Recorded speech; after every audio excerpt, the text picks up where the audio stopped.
Hey guys, this is Aaron at Jacob's Chiropractic Acupuncture, and today I'm going to show you how to do the PNF stretch. Okay, we're going to be stretching out the hamstrings.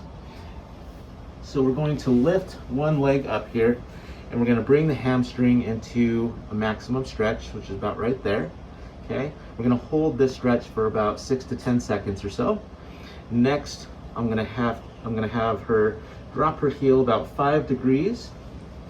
And go ahead and drive your heel into my shoulder, okay, and hold that contraction for about 6 seconds. Okay, and then go ahead and relax. And next we're going to re-stretch, and you should be able to stretch a little bit farther.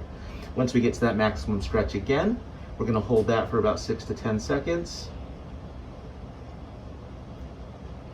And then again, we're going to relax to about 5 degrees, and then have her re-drive her heel into my shoulder for about 6 seconds.